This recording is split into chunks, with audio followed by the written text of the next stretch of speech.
Hey everyone, and thanks for jumping back into the cryptoverse. Today we're going to talk about the Ether Bitcoin valuation, and this is on a logarithmic scale versus time. We're going to be looking at fundamental shifts of the Ethereum Bitcoin ratio. If you guys like the content, please subscribe to the channel, give the video a thumbs up, and also check out the Telegram channel, which you can find a link to in the description below. Let's go ahead and jump in. So this is our Ether Bitcoin valuation, and this is actually slightly outdated. We'll provide an updated version in a minute.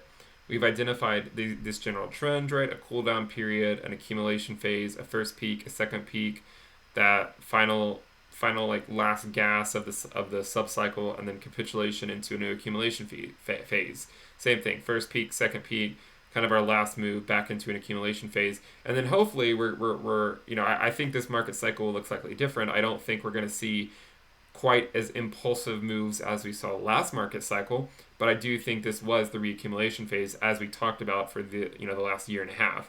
And that one of the things we talked about when we were back over here was that eventually we're going to come back up into this regime. So the prior peak tends to become the next cooldown phase. The prior cooldown phase tends to become the next accumulation phase. Prior cooldown phase, next accumulation phase. And so we said that there's a good chance we're going to come back into this region and spend an extended period of time there. And we've done exactly that. If we update the chart to the current day, the present day, you can see we came straight down to the bottom, and now we've come back up a little bit. And so I've contended for the better part of a year now that we're going to spend a decent amount of time within this theoretical reaccumulation range of the Ethereum Bitcoin valuation.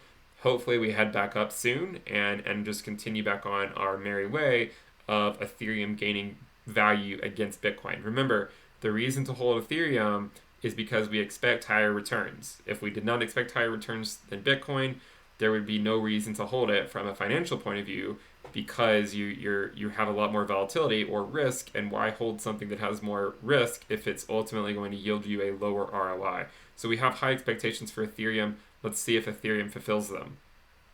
This is our general uptrend, right, that we saw in the first cycle.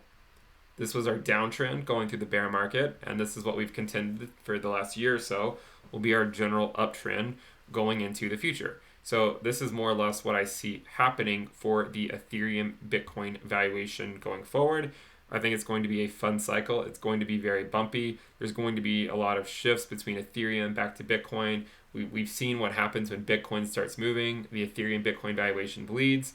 When Bitcoin stabilizes for a little bit, then the Ethereum Bitcoin valuation can start going back up. And by the way, Ethereum has been gaining on Bitcoin recently, but in order to continue this move and sustain it, Bitcoin volatility needs to remain low over the next several weeks. If Bitcoin all of a sudden dumps really hard or pushes up to, say, the prior all-time high and or beyond, then there's a good chance the Ethereum Bitcoin valuation will not increase in the short term. So that's what we want to keep an eye on. We want to see if is Bitcoin going to remain somewhat stable, and if it is at these price levels this far above the 20-week moving average, there's a good chance the Ether Bitcoin valuation is going to move back up and take Ethereum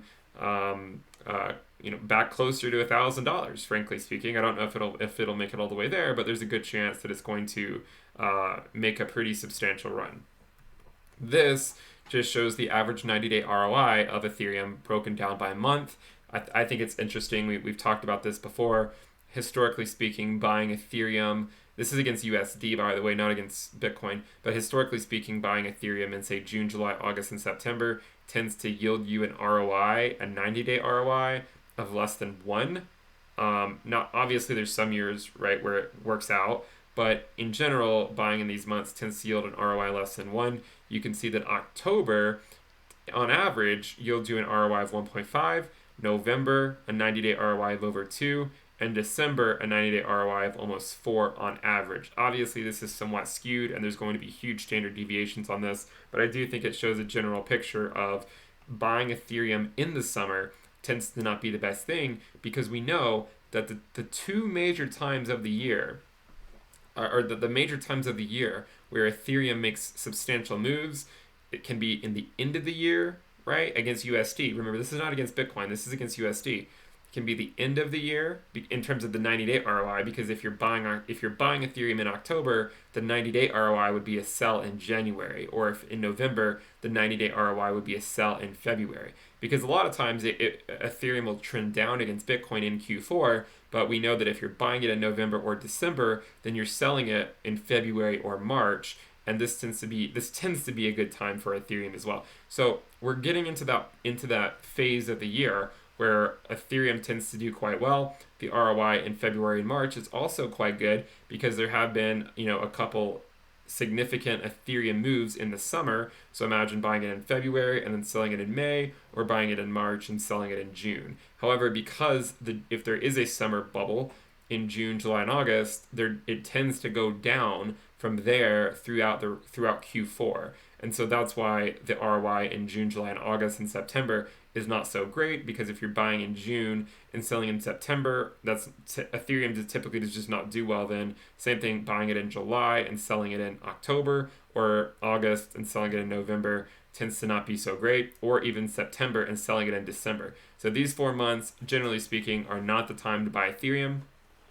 In terms of a 90-day ROI. On a 1-year ROI scale, it's completely different, right? It can be completely different on, say, a 1-year, 2-year ROI. But in terms of your 90-day ROI, these months, historically speaking, are not the best times to buy it. And getting into October and November and December, each subsequent month, historically speaking, has been even better and better to buy Ethereum. So we'll see if that plays out again.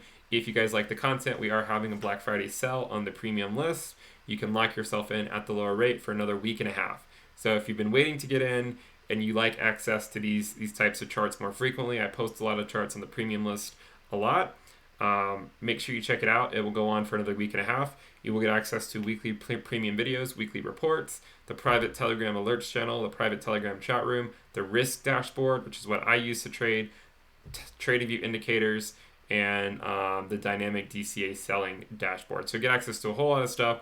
Make sure you check out the Black Friday sale if you want access to the premium list in the next 10 days to get it before the prices go back up. That will wrap it up for the video. If you guys enjoyed it, please give the video a thumbs up. Also, check out the Telegram channel in the description below. And remember to subscribe to the channel, and let's go for 60K subscribers. That'll wrap it up. We'll see you next time. Bye.